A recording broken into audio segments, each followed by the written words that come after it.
രജനീകാന്ത് നായകനായി എത്തിയ കൂലി രണ്ടാം ദിനവും മികച്ച രീതിയിലുള്ള ഒരു റെസ്പോൺസാണ് കാണാൻ കഴിയുന്നത്. പ്രത്യേകിച്ച് ഇന്ന് അവധി ദിനമായതുകൊണ്ട് തന്നെ മികച്ച ഒരു കളക്ഷൻ സിനിമയ്ക്ക് പ്രതീക്ഷിക്കാവുന്നതാണ്.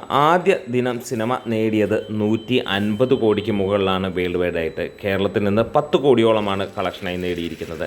രണ്ടാം ദിവസവും ഗംഭീര കളക്ഷനായിരിക്കും. കേരളത്തിൽ നിന്ന് പ്രതീക്ഷിക്കുകയാണ് 7 കോടിക്ക് മുകളിലുള്ള കളക്ഷൻ. സിനിമയ്ക്ക് മിക്സഡ് അഭിപ്രായങ്ങളാണ് വന്നത്. ഇന്ന് നമുക്ക് എറണാകുളത്തെ ഒരു തിരക്കാണ് നമ്മൾ കാണുന്നത്. അത്യാവശ്യം നല്ല തിരക്കാണ്. 1000-ന് മുകളിൽ സീറ്റിംഗ് കപ്പാസിറ്റിയുള്ള കവിത തിയേറ്ററാണ് ഈ കാണുന്നത്. ഇവിടുത്തെ തിരക്ക് നിങ്ങൾക്ക് ഒന്ന് കണ്ടു നോക്കാം.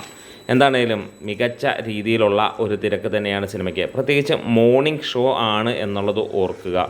മോർണിംഗ് ഷോയ്ക്ക് ഇത്രത്തോളം തിരക്ക് വരികയാണെങ്കിൽ ഇനി നമുക്ക് മാറ്റിനിക്കും ഫസ്റ്റ് ഷോയ്ക്കും സെക്കൻഡ് ഷോയ്ക്കുമൊക്കെ ഏത് റേഞ്ചായിരിക്കാം കാര്യങ്ങൾ വരുന്നത്. അക്ഷരാർത്ഥത്തിൽ കേരളം പിടിച്ചു കുലുക്കുകയാണ് രജനി സാർ എന്ന് തന്നെ പറയാം. അഭിനയ ജീവിതത്തിൻ്റെ 50-ാം വർഷം ആഘോഷിക്കുമ്പോൾ ഒരു കാര്യം ഉറപ്പിക്കുകയാണ്, ഉലകത്തിൽ മറ്റൊരു സൂപ്പർ താരവുമില്ല.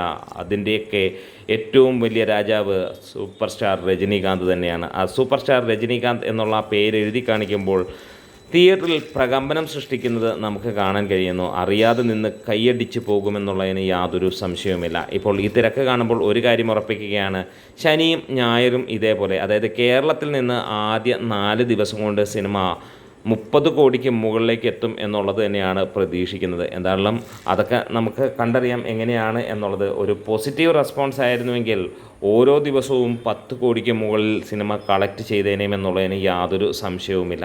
എന്നിരുന്നാലും ഈ അവധി ദിനങ്ങൾ രാജകീയമാക്കുവാൻ രാജപ്രൗഢിയോടുകൂടി തന്നെയാണ് സിനിമ കുതിച്ചു ഉയരുന്നത്. പ്രതീക്ഷിച്ചതിനേക്കാൾ മുകളിലുള്ള തിരക്കാണ് മോർണിംഗിൽ പോലും സിനിമയ്ക്കുള്ളത്. അപ്പോൾ ഒരു കാര്യം ഉറപ്പിക്കാം, അത് തീയാണ്, തീയായി ആളിപ്പടരും.